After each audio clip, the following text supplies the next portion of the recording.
Well, hello there, ladies and gentlemen. I am the very lupine Fred Satilli, and today's episode of Voters Union of Accountability Nation podcast is brought to you by the Wuhan flu. I want to start off the podcast by saying that I know how to win local elections in California. Now, a lot of people say right away, how? I had a guy in a live appearance say that as if I was going to tell him 2 or 3 sentences, and he was going to go, oh, that's how you do it. Okay. But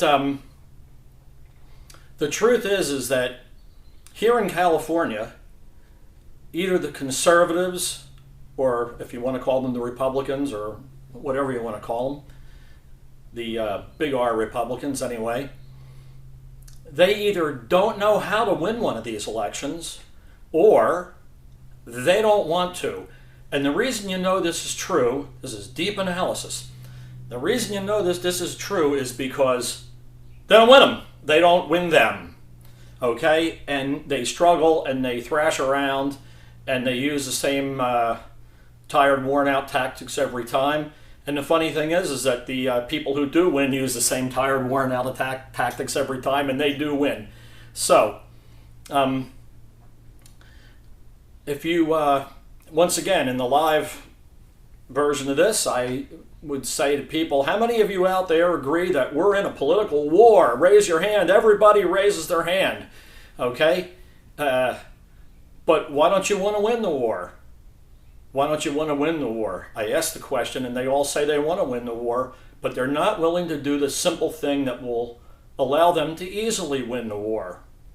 Now, if you want to enter a war and successfully see it through, you need 3 things.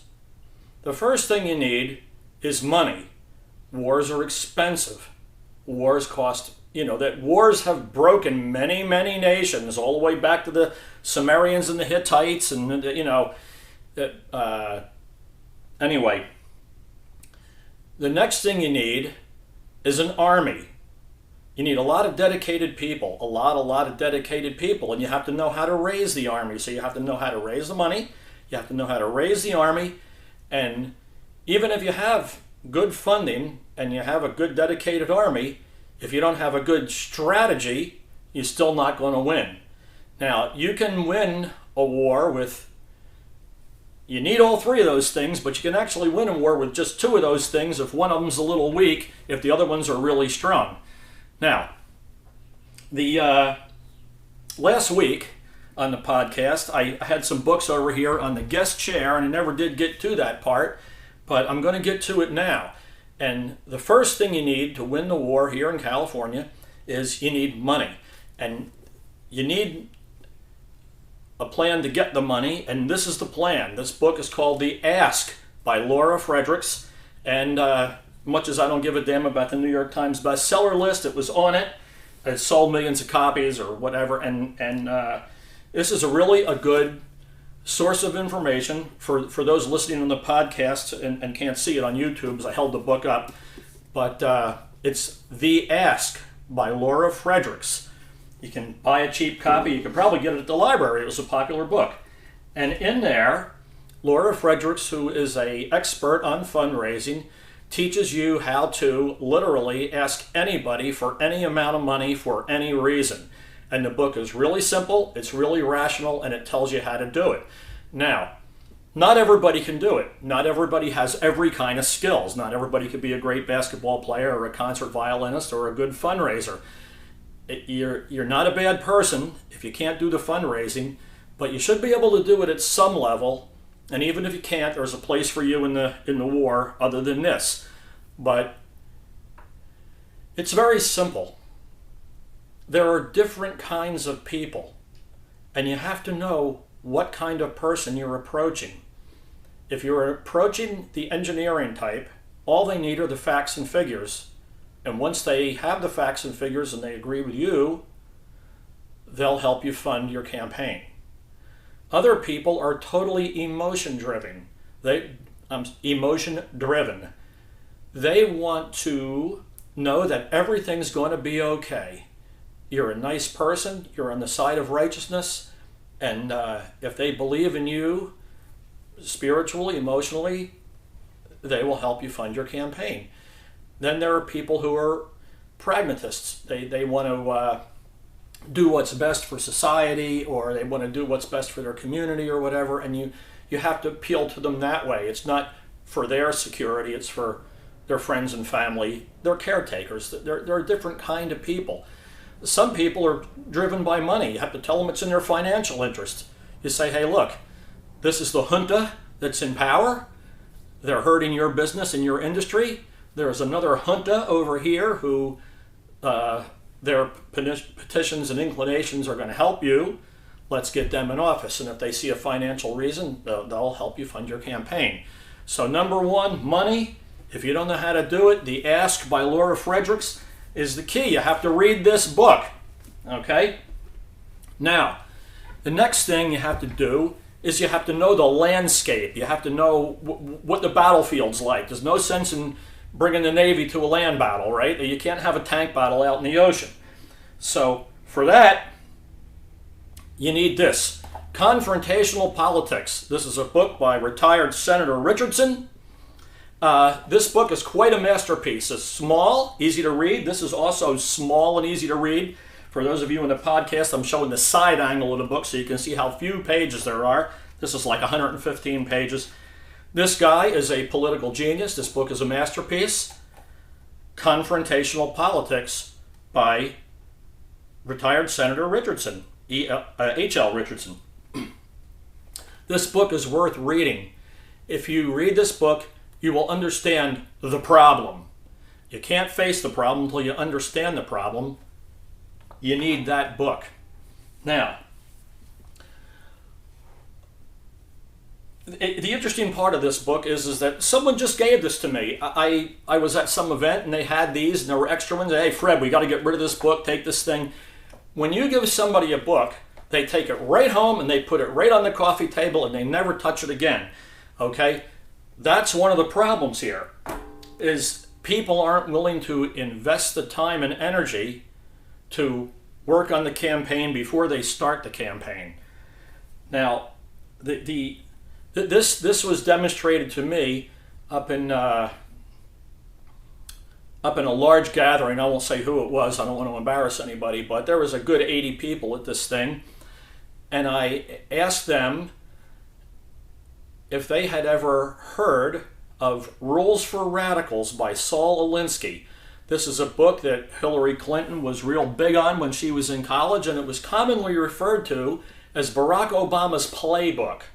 So you have 80 people showing up at a politically oriented event. These are all conservative people, well-dressed, really nice people, which is a bad thing to be. If you're going to fight in a war, you need to be mean. You need to be tough. You need to be willing to get dirty. You can't be where you don't want to get your hands dirty, because it doesn't work. Okay? You're going to have to work. You're going to have to do real work. You might have to be in the trenches with the mud and the diseases. Anyway, I asked a group of people, had anybody in the room read Rules for Radicals?